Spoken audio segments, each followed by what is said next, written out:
क्या हो अगर मैं कहूँ कि जो रोज की खबरें आप देखते हो, आपकी सोच, आपकी गुस्सा और कभी-कभी चुनाव के नतीजे भी बदल सकते हैं।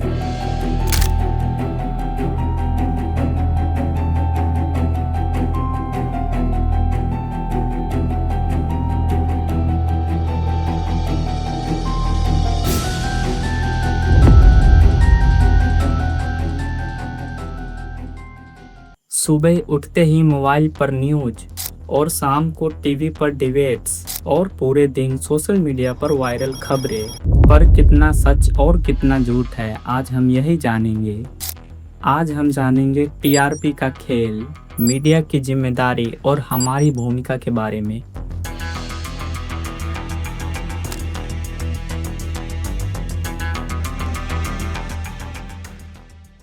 सोचिए, यदि आप किसी से पूछे कि इस दुनिया का सबसे बड़ा लोकतंत्र देश कौन सा है, तो जवाब होगा इंडिया।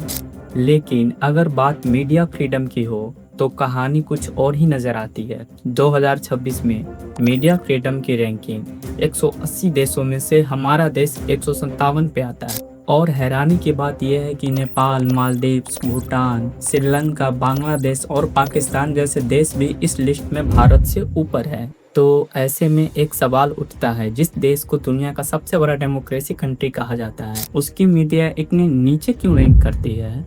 क्या हमारा जर्नलिस्ट आज़ाद है? क्या मीडिया किसी दबाव में आकर के काम कर रहा है?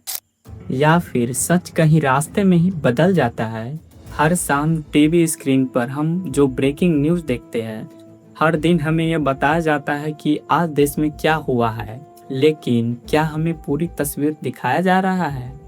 और शायद इसी सवाल के जवाब ढूंढने के लिए हमें इंडियन मीडियम को थोड़ा नज़दीक से देखना होगा।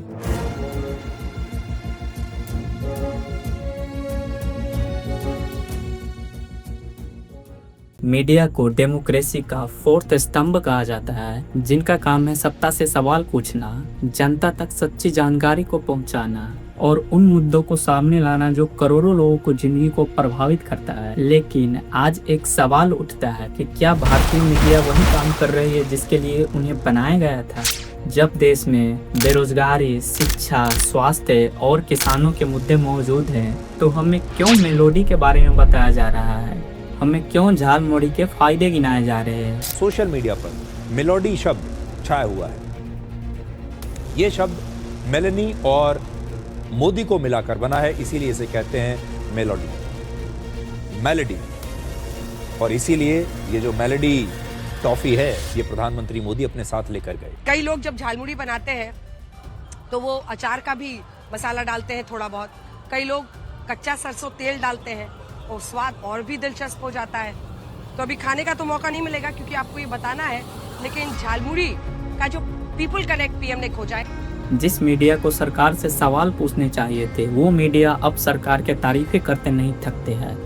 और जो शिक्षक यूट्यूब पर मेहनत करके छात्रों को पढ़ाते हैं, उन्हें अंजना ओम कश्यप क्या कह रही है, जरा ध्यान से सुनिएगा। अभी आजकल हो गए हैं स्टार टीचर्स, यूट्यूब वाले स्टार टीचर्स, जिनको कुछ जानना ना कौड़ी, कभी ब्लैक बोर्ड लेकर कुछ एक्सप्लेनर बनाते हैं, खाली व्यूज बटोरते हैं, उटपटांग ग्रैब्स लिखते हैं और उसके बाद से अपने आप को इतना महारथी समझने लगते हैं कि कुछ लोग उनको फॉलो करने लगते हैं उनके तमाशे की वजह से। और फिर वो जाकर जहां पर जो आता है वो बोलते हैं और उसके दम पर फिर वो पैसे वसूलते हैं।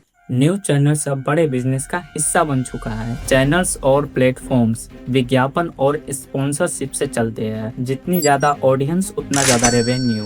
पेड न्यूज़ के द्वारा नकारात्मक मुद्दे को दबा दिया जाता है, जो डीप फेक और मैनिपुलेटेड मीडिया का काम करता है। एक इको चैम्बर बनाया जाता है जिसमें लोगों को वही दिखाया जाता है जो वो सोचते हैं। इससे लोकतंत्र कमजोर होता है और लोगों में मिस इन्फॉर्मेशन फैलता है। अब खबरें सिर्फ यूट्यूब पर नहीं, फेसबुक, इंस्टाग्राम, व्हाट्सएप और एक्स पर फैलते हैं। एल्गोरिथम ऐसे कंटेंट को बढ़ावा देता है जो इंगेजमेंट लाए। वो सही है या गलत, इससे कोई फर्क नहीं पड़ता। मान लीजिए एक रिपोर्टर ने एक सरकारी प्रोजेक्ट की गलतियों के ऊपर रिपोर्टिंग की। पहले तो उसे कई सारे धमकियां मिलती है, फिर उस पर कई सारे अटेम्प्ट अटैक्ट होते हैं और रिपोर्ट वेरीफाई होता है और फिर उस पर कोर्ट की कार्रवाई होती है। इस कहानी से हमें ये पता चलता है कि इन्वेस्टिगेशन जोखिम से भरा होता है, पर इसी टाइप की रिपोर्टिंग समाज में बदलाव ला सकते हैं। इतने सारे खतरे और दबाव के बावजूद भी कई सारे रिपोर्टरों ने आवाज उठाई, सत्ता से सवाल पूछा और लोकतंत्र की रक्षा करने की कोशिश की। लेकिन इसके बदले उन्हें क्या मिला, उनके साथ क्या हुआ, शायद इसका जवाब हम सभी लोग जानते हैं। भारतीय मीडिया पूरी तरह अच्छी नहीं है और ना ही पूरी तरह बुरी है। उसमें ताकत है सत्ता पर निगाह रखने की, समाज बदलने की, पर उसे जिम्मेदार बनाना और हमें जागरूक बनाना ये हमारी भी जिम्मेदारी है। जितने अधिक हम सवाल पूछेंगे उतने ही बेहतर हमें खबरें दिखाई जाएगी।